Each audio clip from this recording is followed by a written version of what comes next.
Baby, give me one more chance. One more, won't you please let me back in your heart.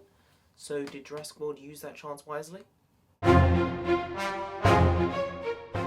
Yeah, I suppose it did, and I'll start by saying that the original Jurassic Park actually came out before I was born. So you could say that there was a lot of hype for this film, but you don't really need me to tell you that because it's grossed over $500 million worldwide already.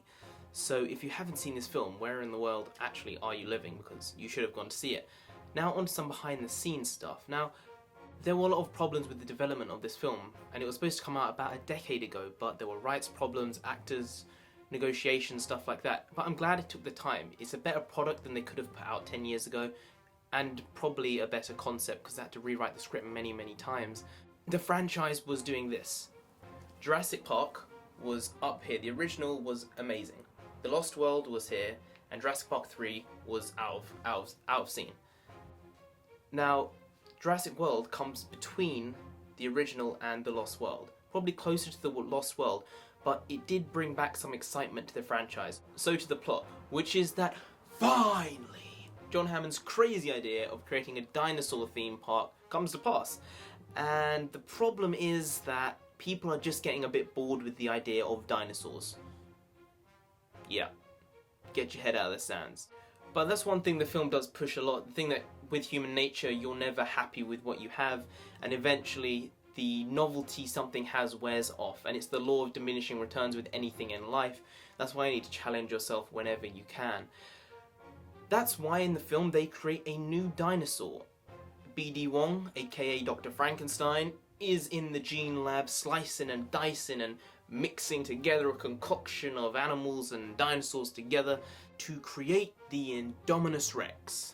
Then there were the performances scene, where Chris Pratt was playing a raptor trainer in a character that was sort of a mesh between Nathan Drake from Uncharted and Indiana Jones. So this is sort of like a showreel for him for those two franchises as well. This man is taking over the world. There was also the raptor scene in the trailer which looked really, really good, and it was amazing in the film as well. Chris Pratt actually gave a slight grin in the film because they obviously knew how good that scene was going to turn out, and it looked incredible. Bryce Dallas Howard's character grew on me as the film went on, and she had the largest character arc change out of any of the other actors. It was a pretty predictable one. Basically, the uptight corporate becomes less uptight. Ty Simpkins was pretty good, he put in a good performance, but I didn't like Nick Robinson's character.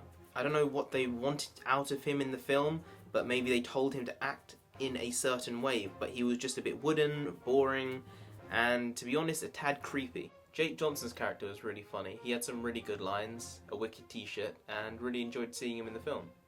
The negatives of the film were that the script had some pretty generic cheesy lines in it. And by pretty generic, I mean very generic cheesy lines. Vincent D'Onofrio's character was also super annoying and a complete joke, and not in a good way. His entire persona was, we have to militarize dinosaurs. That's the way forward for the army. It's like, he got tired really quickly and it just annoyed everyone. Now onto the obscene amount of product placement in this film. You had Coca-Cola, Samsung, Starbucks, Mercedes, oh, and the creme de la creme, Verizon sponsoring the Indominus Rex. Yes, they paid to sponsor a dinosaur. I think that last one really just put it a little bit out of control. To end on a positive note, I think the score was absolutely incredible. And it reminded me that this was a Jurassic Park film and not just any monster movie. Whenever it started playing, the audience in the theatre just went completely silent, and I think they really appreciated it, which was a really nice thing to see. In conclusion, there were more good parts to the film than there were bad, so I'm going to give Jurassic World a swell 6.5 out of 10. Now, if you did enjoy this video, please do like, share, comment, and subscribe to the channel down here. If you didn't, just like, share, comment, and subscribe channel down here anyway. I've been your Into the Comic. You've been great, and I'll see you next time. Skadoosh.